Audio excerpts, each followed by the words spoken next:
السلام علیکم ورحمۃ اللہ وبرکاتہ۔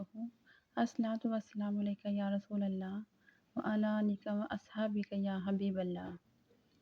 رات کے 2 بجے کا وقت تھا، بارش زوروں پر تھی، چھت سے پانی ٹپک رہا تھا اور نسرین اپنے 2 بچوں کے ساتھ ایک پرانی بالٹی نیچے رکھی بیٹھی تھی۔ چھوٹا بچہ کانپتی آواز میں بولا، امی ہمارا گھر کیوں ٹپکتا ہے؟ نسرین نے مسکرا کر کہا، بیٹا ایک دن ایسا گھر بنائیں گے جو کبھی نہیں ٹپکے گا۔ اور وہ مسکراہٹ، وہی دن جب خواب جاگ گیا، اس کے دل میں امید پیدا ہو گئی۔ اس کی یہ یقین بڑی بات اللہ تعالیٰ کو پسند آ گئی کہ اس نے اللہ پہ یقین رکھ کر کہا کہ اللہ تعالیٰ ہمیں ایک دن ضرور ایسا گھر دے گا جو کبھی نہیں ٹپکے گا۔ اگلے دن نسرین نے اپنی نوٹ بک کھولی۔ پہلا صفحہ خالی تھا، لیکن اس پر اس نے ایک جملہ لکھا، اپنا گھر، میرا اپنا ذاتی گھر، 5 سالہ پلان۔ اس نے پلان کیا کہ وہ 5 سال کے اندر اندر گھر بنائے گی۔ لوگ ہنستے رہے، رشتہ دار بولتے، عورت ہو کر کیا کر لو گی، تمہارے ساتھ تو کسی مرد کا سہارا بھی نہیں۔ لیکن نسرین نے ان کی باتوں کو دیواروں کے پیچھے دفن کر دیا۔ اس نے صرف ایک چیز پر یقین رکھا، وہ ہے اللہ پر۔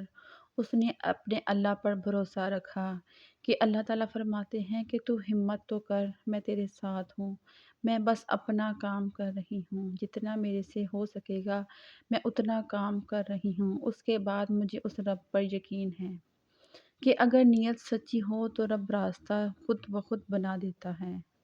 نسرین نے گھر کے خرچے کم کیے، چینی، آٹا، کپڑے سب کچھ کم کیے، لیکن حوصلہ نیا بنا لیا۔ روز رات سلائی کرتی اور ہر ہفتے 50 روپے ایک پرانے بکسے میں ڈال دیتے۔ بچے مذاق مذاق میں ان کے ذہن نشین ہو گیا کہ اماں یہ ہمارے گھر والا بکسا ہے نا، جس سے ہم گھر بنائیں گے، اور یہ کب فل ہوگا؟ وہ بچوں سے کہتے کہ بیٹا ہاں یہ ہمارے گھر کا بکسا ہے، اس میں اینٹیں تو نہیں لیکن امیدیں اور دعائیں اور میری کوشش اور میری محنت اس میں ہیں، باقی کام اللہ نے کرنا ہے، اس بکسے میں صرف میری محنت ہے۔ اس دوران اس نے یوٹیوب، گوگل اور مقامی بلڈر سے سیکھنا شروع کیا کہ کم بجٹ میں گھر کیسے بنتا ہے۔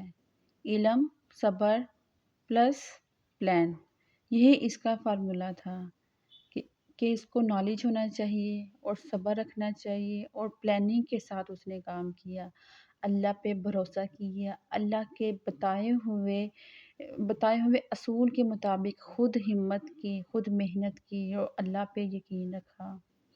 5 سال کی محنت کے بعد ایک دن وہ ایک ایجنٹ کے پاس گئی، ایک چھوٹا سا 3 مرلے کا پلاٹ دیکھا۔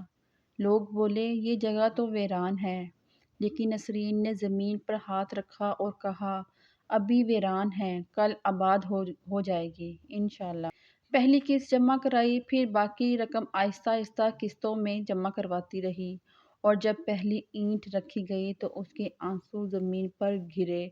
شاید وہی آنسو سیمنٹ میں شامل ہو کر دیواروں کو مضبوط کر گئے۔ کچھ ہی دنوں میں، کچھ ہی مہینوں میں اس کا گھر بن گیا، چھوٹا سا ہی صحیح لیکن نسرین کا گھر بن گیا۔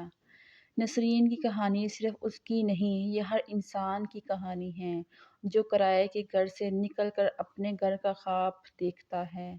اگر آپ چاہتے ہیں کہ آپ کا بھی ایک دن اپنا گھر ہو تو یاد رکھیں، نسرین کی طرح پلان بنائیں۔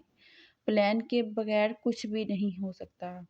آپ لوگ سمجھتے ہیں کہ ہم صرف اللہ اللہ کریں گے یا کوئی ورد کریں گے تو ہمارا گھر بن جائے گا، ایسا کبھی نہیں ہوتا۔ پہلے اللہ تعالیٰ آپ کی محنت دیکھتے ہیں کہ آپ کتنی محنت کرتے ہیں اپنے گھر بنانے کے لیے، کتنی کوشش کرتے ہیں، کیونکہ اللہ تعالیٰ کا اصول ہے کہ جب انسان محنت کرتا ہے کسی چیز کو، کسی بھی چیز کو حاصل کرنے کے لیے، تب اللہ تعالیٰ اپنا حق، اپنا حصہ اس میں ڈالتے ہیں۔ شروعات انسان کو کرنی پڑتی ہے جس چیز کی آپ کو ضرورت ہے۔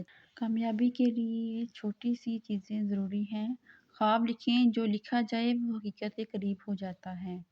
پلان بنائیں، چاہے 5 سال کا ہی کیوں نہ ہو، پلان ضرور بنائیں۔ سیکھیں، ارد گرد سے، سوشل میڈیا سے گھر بنانے کی ہر ترکیب موجود ہے سوشل میڈیا پہ کہ کم سے کم بجٹ میں گھر کیسے بنتا ہے۔ بجٹ کا فن سیکھیں، چاہے روز 100 روپیہ ہی کیوں نہ ہو، سیونگ ضرور کریں۔ دعا اور محنت دونوں ساتھ ساتھ رکھیں، کیونکہ دعائیں وہی دروازے کھولتی ہیں جہاں چابیاں نہیں ہوتی۔ آج نسرین اپنے گھر کی چھت پر بیٹھی ہے، بارش ہو رہی ہے مگر اب کوئی چھت نہیں ٹپک رہی۔ بچے ہنس رہے ہیں اور وہ آسمان کی طرف دیکھ کر کہتی ہے، شکر ہے میرے رب کا، میں ہاری نہیں تھی۔ گھر اینٹوں سے نہیں بنتا، حوصلے، محنت اور یقین سے بنتا ہے۔ اگر نسرین بن سکتی ہے گھر والی تو آپ کیوں نہیں بن سکتے؟ آپ بھی محنت کریں اور اپنا ذاتی گھر بنائیں۔